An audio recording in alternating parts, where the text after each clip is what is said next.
Bonjour, bienvenue à la Chambre de commerce et d'industrie de Haute-Savoie pour cette matinée d'information sur la douane.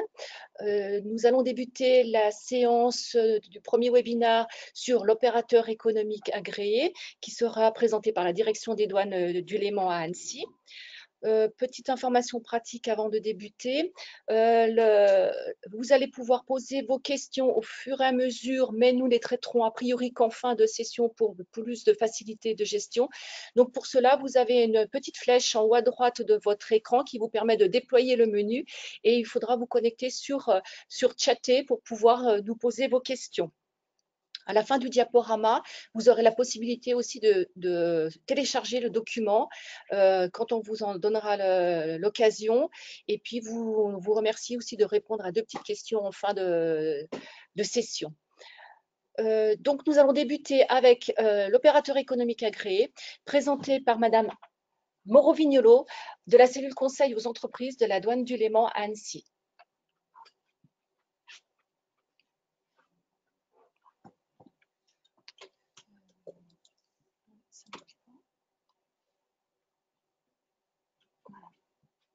Alors, donc l'opérateur économique agréé, comme Vous voulez quoi avancer? bon, ça va être bon. Hop. Ouais. Ah, ça marche pas avec. Ouais. Petit problème technique. Alors, comment est-ce que je reviens en arrière? Parce que là, du coup, je suis passée. Ah, d'accord. Bon, excusez-moi, il y a un petit problème technique au démarrage. Non, là, ça bouge pas. Je suis sur la 4.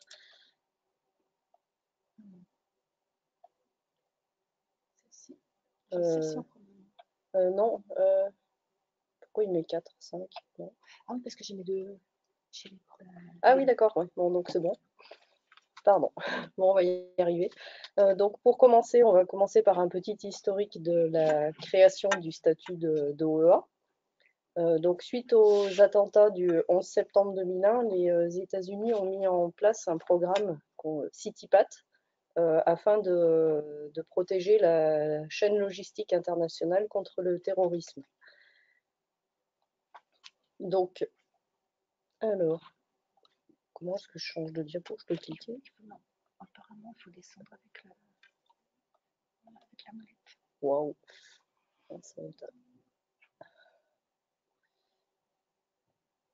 Alors donc du coup, l'Union européenne a mis en place le statut d'OEA, donc déjà en réponse aux contraintes imposées par les USA et dans la perspective d'obtenir une reconnaissance mutuelle des statuts. Et donc le statut d'OEA, il fait référence aux normes OMD, l'Organisation mondiale des douanes, donc le programme SAFE 2005, et donc il a pour objectif de faciliter le commerce légitime et sûr et de permettre de différencier ce commerce légitime et sûr par le biais d'une analyse de risque et des opérations qui poseraient problème. Et l'avantage, lorsque le CITIPAT a été mis en place, la crainte était que tous les conteneurs soient scannés à l'arrivée, enfin de créer des ralentissements importants dans la chaîne logistique. Et donc l'idée de l'OEA, c'était que les contrôles de sûreté et sécurité seraient effectués au pays d'exportation.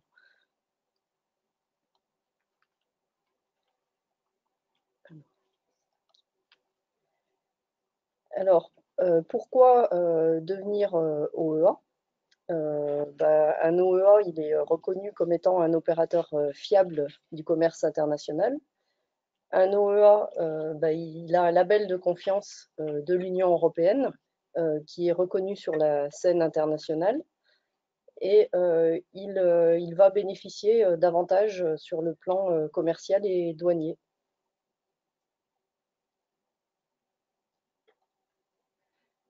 Alors, on a différents types d'autorisation OEA. On a l'OEA simplification douanière, donc AEOC en anglais, qui concernent donc la réglementation douanière et qui permettent de bénéficier de certaines simplifications. On a l'OEA Sécurité-Sûreté, qui permet de bénéficier de facilités relatives au contrôle douanier touchant à la sécurité et sûreté, donc à l'entrée ou à la sortie de l'Union européenne. Et on a l'OEA combiné, donc C plus S, qui combine donc les deux autorisations.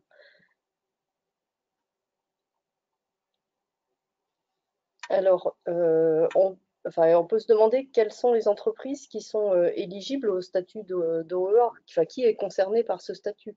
Donc, en fait, le principe, c'est que tous les acteurs de la chaîne logistique internationale, quelle que soit leur taille et leur rôle dans la chaîne logistique internationale, peuvent être intéressés par le statut d'OEA.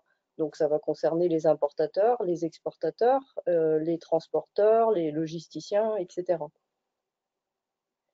Donc, une entreprise qui n'a que des flux nationaux ou intracommunautaires, elle ne va pas être concernée par ce statut, au moins pour le statut simplification douanière. Elle pourrait être à la limite concernée par le statut OEA sécurité-sûreté si ces marchandises, dans leur cycle de vie, intègrent plus tard la chaîne logistique internationale.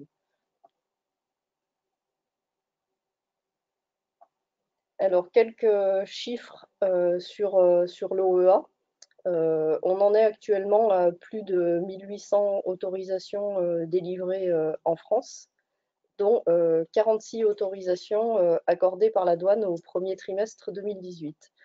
Donc ce chiffre de 46 autorisations montre bien qu'il y a quand même une dynamique, qu'il y a quand même un certain nombre d'entreprises qui se lancent dans la démarche OEA et donc au niveau européen, du coup, on se retrouve en troisième position au niveau des autorisations accordées fin mars 2018, derrière l'Allemagne et les Pays-Bas.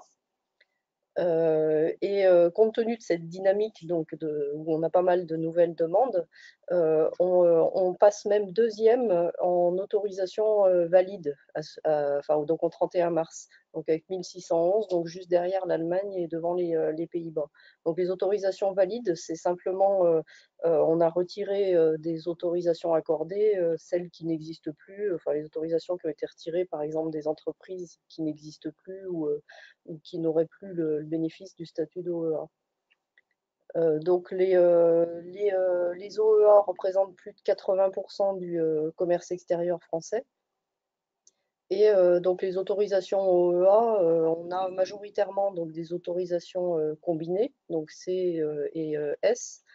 On a sinon un gros quart d'autorisation juste simplification douanière et puis juste 14% d'OEA sûreté sécurité. Donc l'autorisation combinée, c'est le nouveau nom qu'on utilise. Avant, on appelait ça l'OEA full sous le code des douanes communautaire, mais avec le code des douanes de l'Union, on a eu des petits changements de terminologie et on appelle ça plutôt une autorisation combinée, mais ça correspond à notre OEA full et donc ça correspond à un OEA simplification douanière plus sécurité sûreté. Alors pourquoi devenir opérateur économique agréé ?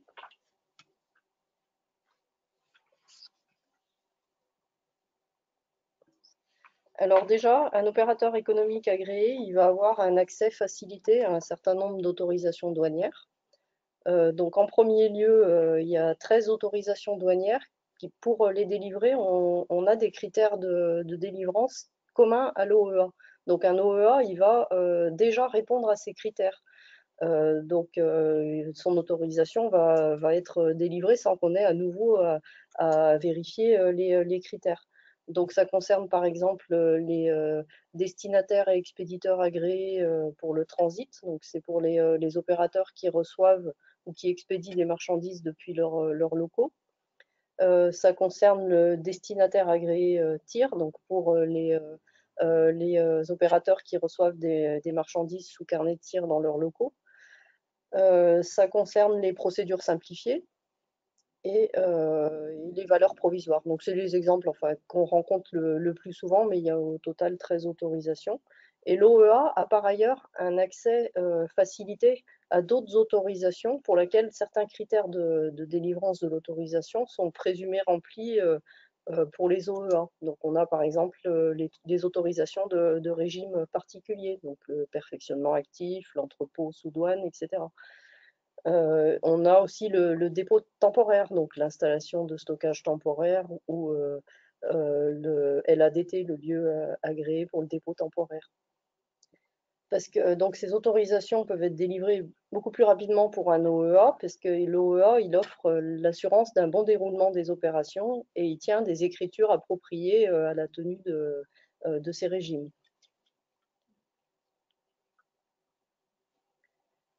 Alors, autre avantage conféré aux OEA, qui était déjà prévu, enfin, là on est dans les avantages qui étaient déjà prévus dans le Code des douanes communautaire et qui sont confirmés donc, dans le Code des douanes de l'Union entré en application au 1er mai 2016. L'OEA bénéficie d'un allègement du taux de contrôle physique et documentaire. Donc ça concerne les contrôles au moment du dédouanement. C'est-à-dire au moment où la marchandise est dédouanée. Les contrôles qu'on appelle entre guillemets ex post, donc les contrôles documentaires a posteriori, les enquêtes ne sont pas concernées par cet allègement. Donc ça ne veut pas dire qu'un OEA il aura plus du tout de contrôle, mais il aura beaucoup moins de contrôle physique et documentaire au dédouanement.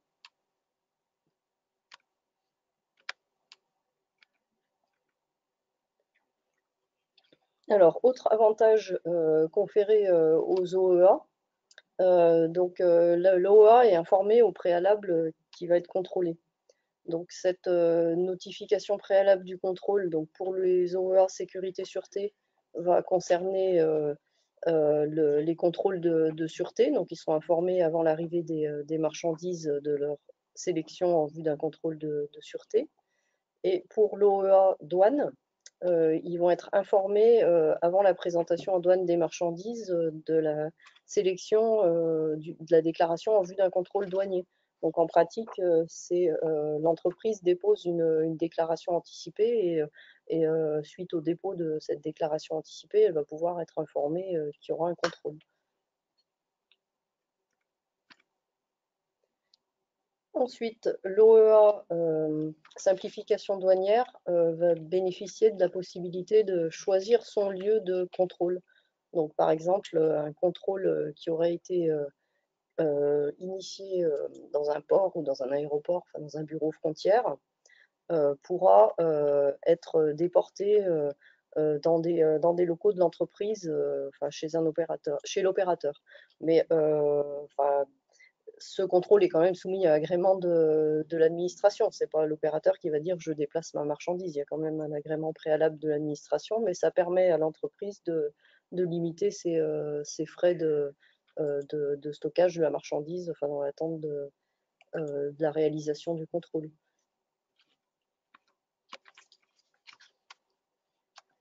Alors, l'opérateur qui a le statut d'OEA simplification douanière, il va bénéficier d'un traitement prioritaire dans ses dossiers. Donc ça va le concerner quand il dépose des déclarations en douane et que celles-ci sont contrôlées, il sera prioritaire. C'est-à-dire s'il y a une pile de contrôles à réaliser, les contrôles des entreprises OEA seront réalisés en priorité. Si lors du contrôle, il y a une analyse laboratoire qui est faite pour vérifier la conformité aux normes techniques de la marchandise, par exemple, l'OEA sera traité de façon prioritaire également. Et d'une manière générale, toutes les demandes d'un OEA sont entre guillemets en haut de la pile. L'OEA passera avant les non-OEA.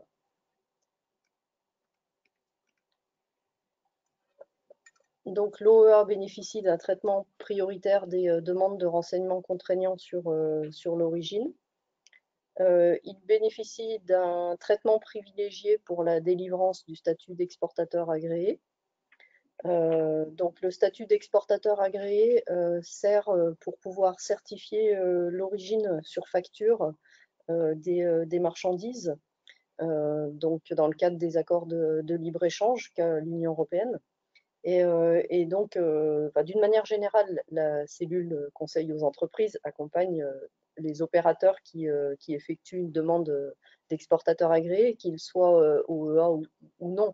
Mais un OEA va bénéficier d'un accompagnement privilégié et il aura droit à une étude approfondie de son dossier, une étude approfondie de ses exportations à l'occasion de l'audit OEA.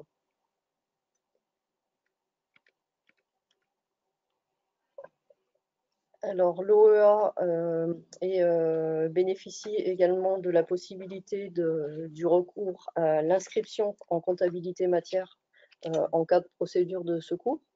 Donc, si la procédure, donc, par exemple Delta, enfin la procédure Delta pour le dédouanement est en alerte rouge ou noire, il peut inscrire en comptabilité matière ces opérations sans avoir du coup à mettre en place la procédure de secours papier auprès du bureau de douane.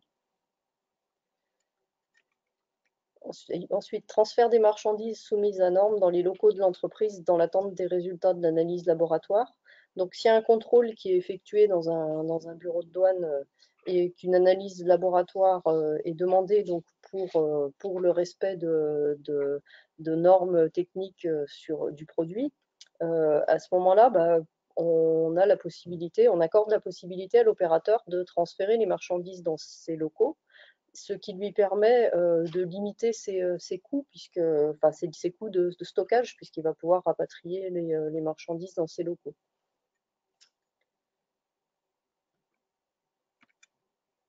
Ensuite, donc on a des nouveautés qui sont amenées par le Code des douanes de l'Union, donc entré en application au 1er mai 2016. Donc ce sont des nouveaux avantages par rapport à ce qui était anciennement prévu sous le Code des douanes communautaires, qui sont accordés aux OEA. Donc parmi ceux-ci, on a pour les garanties, donc pour les dettes nées, c'est ce qu'on appelait sous le CDC le crédit d'enlèvement. On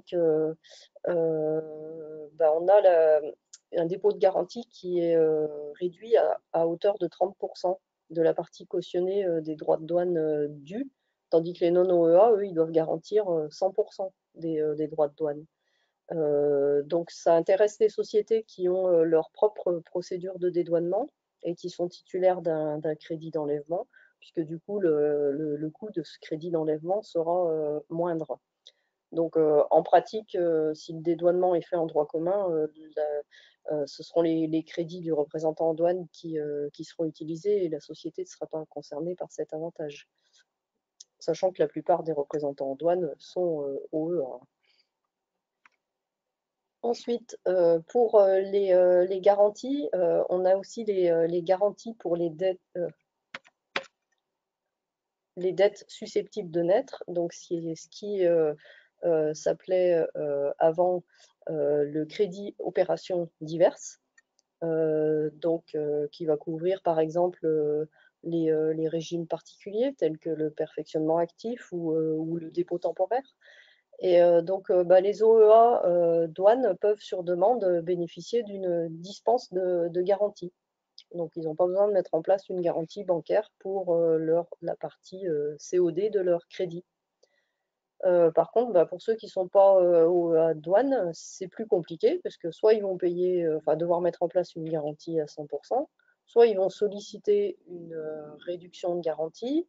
Mais pour ça, il faudra qu'on examine qu'ils respectent certains critères OEA, certains critères communs avec les critères OEA. Du coup, l'impact que ça va avoir pour les opérateurs, c'est qu'ils vont avoir augmenté leur cautionnement parce qu'avec le CDU, le montant de référence passe de 5% à 100% des droits de douane en jeu. Et donc, si on ne bénéficie pas de la dispense de garantie, mais qu'on doit soit cautionner à 100%, soit avoir juste une réduction, on va aboutir à une augmentation. Alors, sur le papier, un non-OEA pourrait solliciter la dispense de garantie, mais en pratique, il faudrait qu'on vérifie énormément de critères OEA Et un non-OEA, enfin on n'a jamais vu jusqu'à présent un non-OEA qui répondrait à tous les critères OEA sans demander la certification OEA. Donc en pratique, la dispense de garantie est pratiquement accordée qu'aux OEA.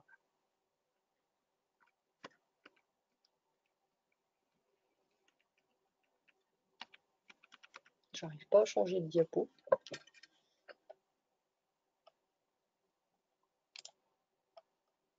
Ah, c'est reparti. Donc après, l'OEA peut demander un dédouanement centralisé communautaire.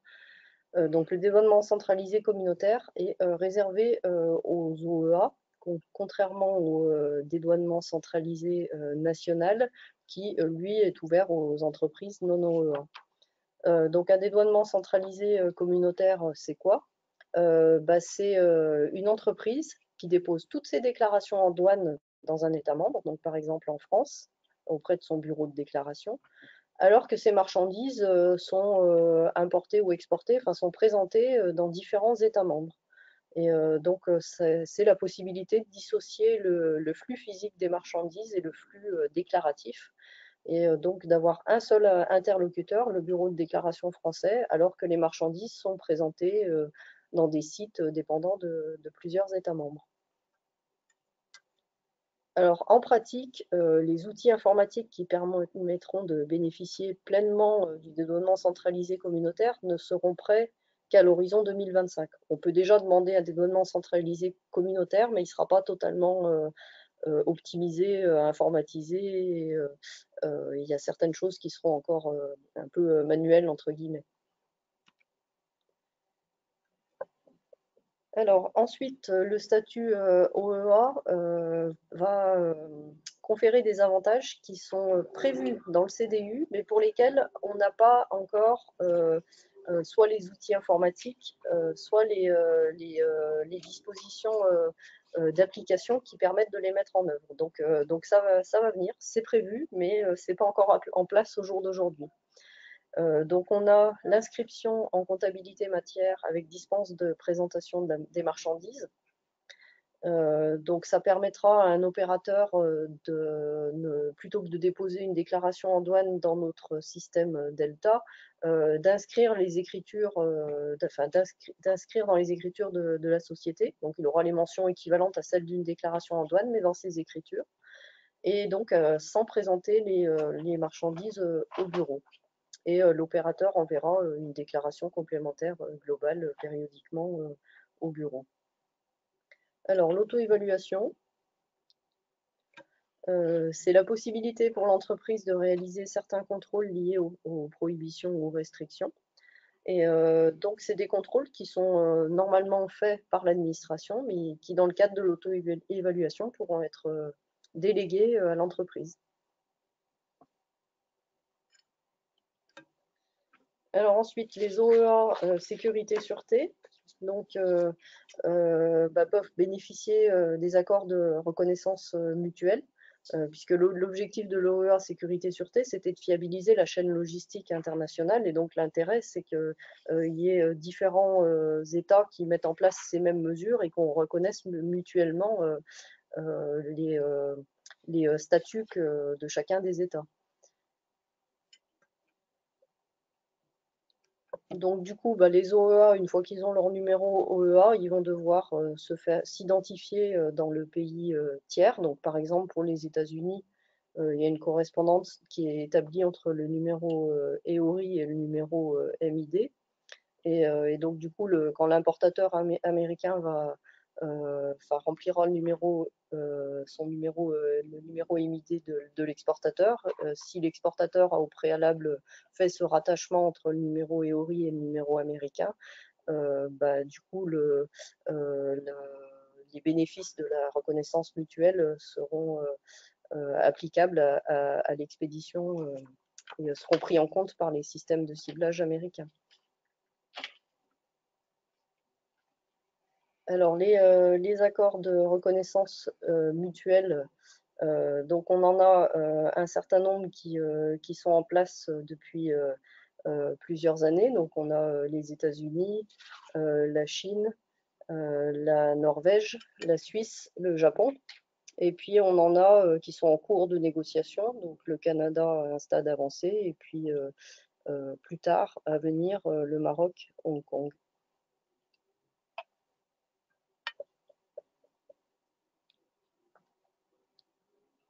Alors ensuite, l'OEA, en plus des aspects, enfin des avantages qui sont conférés par les textes, enfin par le CDU, il apporte aussi des bénéfices indirects. Alors déjà, une entreprise qui demande le statut OEA, elle va bénéficier d'un audit indépendant et gratuit réalisé par des inspecteurs des douanes, donc qui sont des agents assermentés de l'État. Ensuite, la certification OEA va être l'occasion d'améliorer et de sécuriser les processus et les contrôles internes. Donc ça va avoir pour effet de diminuer les risques de non-conformité à la législation et de diminuer les sanctions ou enfin, les amendes qui pourraient arriver en cas de non-conformité. L'OEA il confère également un avantage concurrentiel parce que maintenant, pour certains appels d'offres, il est demandé aux entreprises d'avoir le statut OEA. Et ensuite, l'OEA, c'est l'occasion de mieux prendre en compte la fonction douane au sein de l'entreprise. Parce que souvent, dans une entreprise, la douane, c'est un petit peu, entre guillemets, la cinquième roue du carrosse. Et l'OEA, c'est l'occasion de remettre la fonction douane au centre et puis d'examiner un petit peu la douane dans son ensemble et pas de manière éclatée. Et, donc, c'est une démarche qui est constructive pour l'entreprise.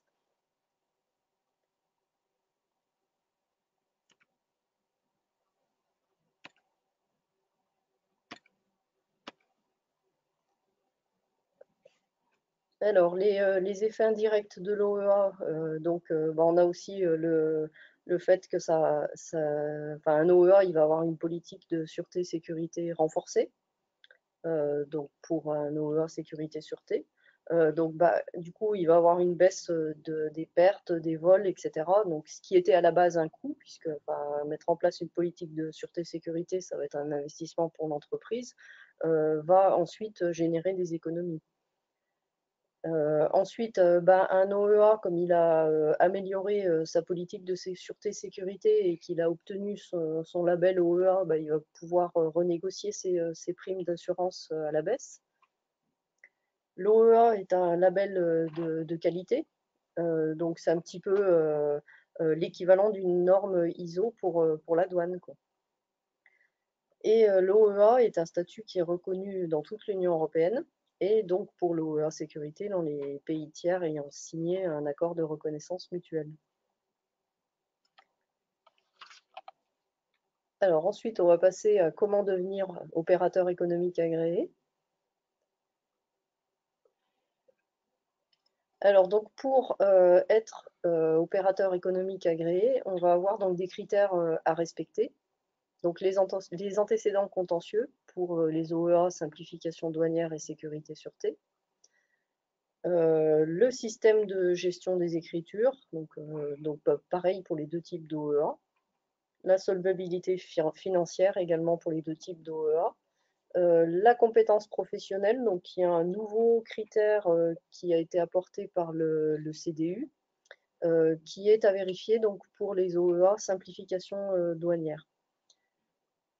Et les OEA combinés, entre guillemets, donc simplification douanière plus sécurité sûreté.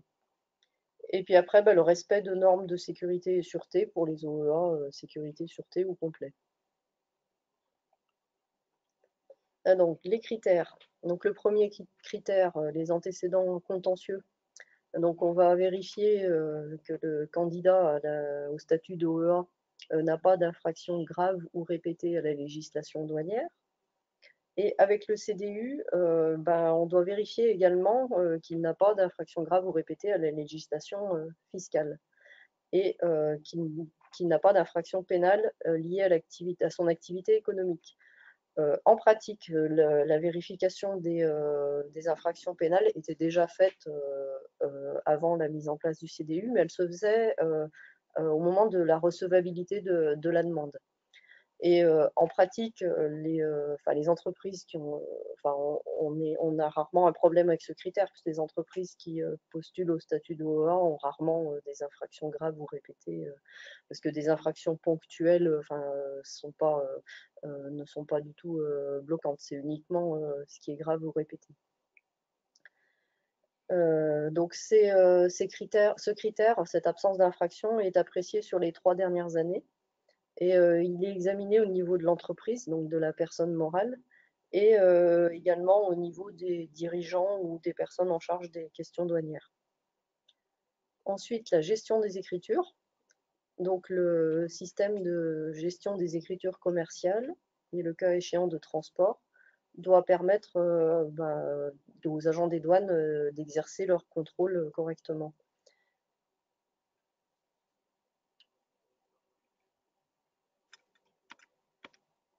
La solvabilité financière, donc le demandeur doit présenter une situation financière satisfaisante, mais en général, les entreprises qui sont au bord du dépôt de bilan ne se préoccupent pas de déposer une demande OEA, donc on a rarement de problème avec ce critère. La compétence professionnelle, donc, qui concerne donc, les OEA simplification douanière, donc ce nouveau critère introduit par le CDU. Donc l'entreprise choisit la façon dont elle veut respecter ce critère. Elle a 3 options. Soit disposer de 3 ans d'expérience dans la matière douanière sur laquelle elle travaille. Donc cette expérience peut être appréciée soit au niveau de la personne morale, donc de l'entreprise, soit au niveau des déclarants qui établissent des déclarations, donc des personnes physiques. Ensuite, si les 3 ans d'expérience, si le premier critère des 3 ans d'expérience n'est pas rempli, la plupart des entreprises rentrent dans ce critère-là, mais pour une entreprise qui aurait été créée récemment ou qui n'aurait pas d'expérience en matière douanière sur une durée suffisante, il y a 2 autres façons de remplir ce critère. Donc, avoir suivi une formation qualifiante. Donc là, on a une liste de formations qui sont reconnues comme étant des formations qualifiantes pour être par rapport aux déclarations en douane. Et la dernière possibilité, appliquer une norme de qualité en matière douanière, mais ça, en pratique, c'est pas encore rodé. Ensuite, le dernier point, les normes de sécurité et sûreté. Donc pour les OEA sécurité-sûreté ou l'autorisation combinée. Donc le demandeur doit avoir des normes de sécurité et sûreté appropriées de manière à assurer la sécurité et la sûreté de la chaîne logistique internationale.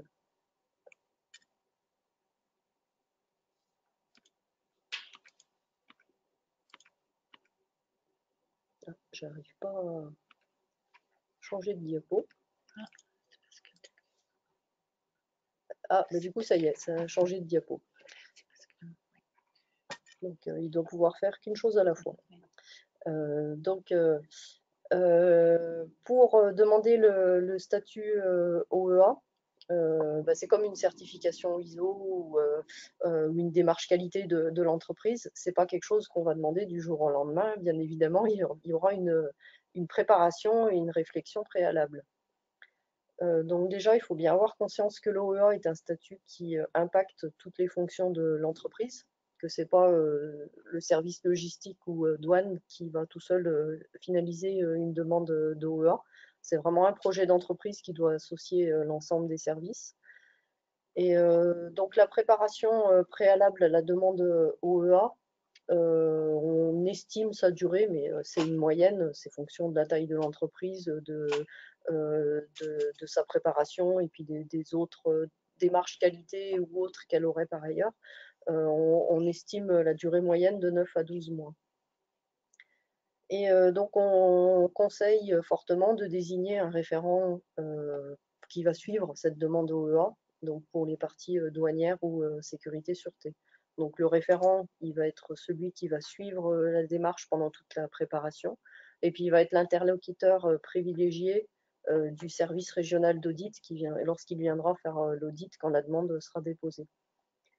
Et puis c'est lui qui assurera aussi le suivi du statut d'OEA en fonction des évolutions que connaîtra la société.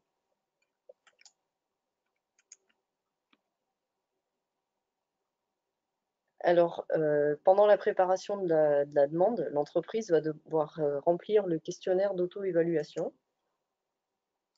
donc qui est prévu par les textes de l'Union européenne et qui est à joindre à la demande OEA. Donc, il y a un certain nombre d'entreprises qui, quand elles voient ce questionnaire, disent ouh là là, c'est fastidieux, c'est énorme. Bon, déjà, il ne faut pas s'affoler parce qu'il y a beaucoup de cases où l'entreprise, elle va mettre non concernée, puisqu'en fonction de son secteur d'activité, il y a une partie des questions qui vont pas, qui vont pas être en rapport avec son activité. Et le QAE, il ne faut pas le voir comme quelque chose de rébarbatif, mais comme un outil qui va permettre à l'entreprise d'évaluer le niveau d'exigence requis par le statut d'OEA et puis de voir quels sont les domaines couverts par le statut et quels sont les services de l'entreprise qui vont être impactés et qui vont devoir participer à la préparation de la demande OEA. Et donc le QAE, une fois qu'il sera complété et joint à la demande d'OEA, il permettra aux auditeurs d'avoir un premier aperçu de la préparation de l'entreprise et de préparer l'audit, quoi.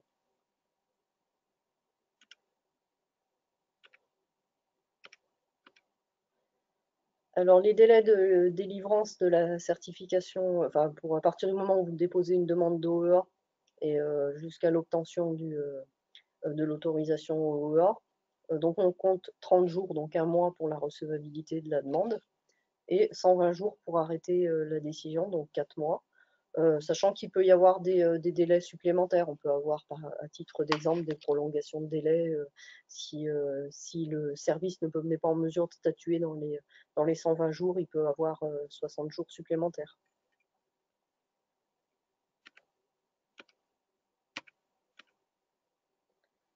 Alors, l'audit douanier. Donc, l'audit, il va vérifier les processus internes de l'opérateur, donc douane ou sécurité sûreté en fonction du certificat demandé. L'audit, il va s'adapter, enfin le niveau d'exigence, il va être adapté à la taille de l'entreprise. Donc à titre d'exemple, il y aura une moindre exigence de formalisation pour les petites et moyennes entreprises ou pour les très petites entreprises parce que en fait les critères à respecter sont les mêmes pour tout le monde. Mais l'auditeur, il va quand même disposer d'une marge d'appréciation par rapport à la taille et à l'activité de l'entreprise. On ne va pas exiger le même niveau de formalisation d'une PME que d'une multinationale. Donc, au cours de l'audit, l'opérateur a un droit de réponse par rapport aux, aux conclusions de l'auditeur. Et donc, après, s'il y a des mesures correctives, il peut lui être laissé un délai pour se mettre en conformité avec éventuellement un audit de suivi, par exemple 3 mois ou 6 mois après, pour s'assurer qu'il est mis en conformité.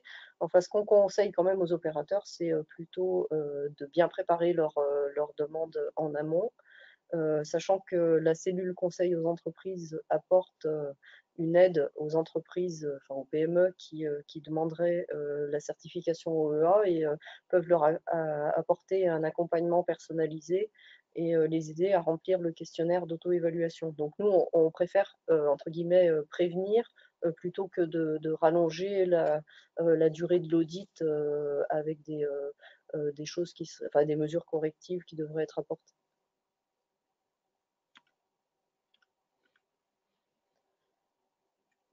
Voilà, donc pour la présentation du statut d'OEA, donc je ne sais pas s'il y a des questions. Alors, on va voir tout de suite si vous avez des questions. Déjà, dans l'immédiat, donc pour l'instant, pas de questions. Ce que je vais déjà vous proposer tout de suite, c'est de pouvoir télécharger le document. Donc, je vous invite à aller cliquer sur la petite flèche en haut à droite de votre écran pour pouvoir télécharger le document qui est à votre disposition, c'est-à-dire le diaporama de la présentation. Hein. Donc, vous cliquez pour le télécharger. Et puis, je vais vous adresser aussi un petit questionnaire de satisfaction, un petit sondage auquel vous voudrez bien répondre. Mais en attendant, je vous invite à nous poser vos questions, si vous avez des questions par rapport à ce statut d'opérateur économique agréé, qui, comme l'a dit Madame Moreau-Vignolo, bien sûr, s'adresse à toutes les entreprises importatrices et exportatrices. Ça n'est pas réservé exclusivement aux grands groupes et aux multinationales. Alors, attendez, j'essaie de vous envoyer.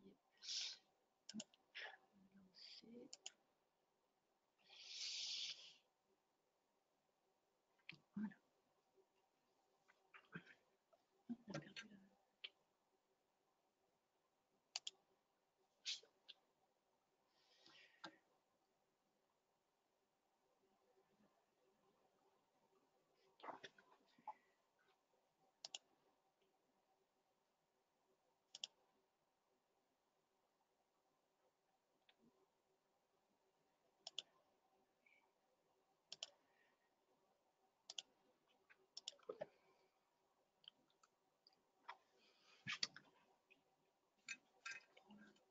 J'ai perdu la caméra.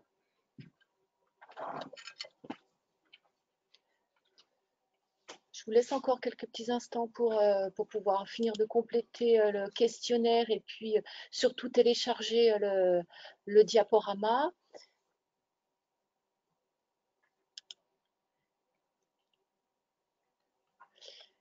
Si vous n'avez pas de questions, nous allons donc mettre fin à cette séance. Merci de votre participation. Merci à Madame Moreau-Vignolo pour son intervention. Et n'hésitez pas donc à consulter votre cellule conseil aux entreprises pour toute question liée notamment à ce statut d'opérateur économique agréé pour valider le potentiel pour votre entreprise et les modalités d'adhésion. Merci, bonne journée.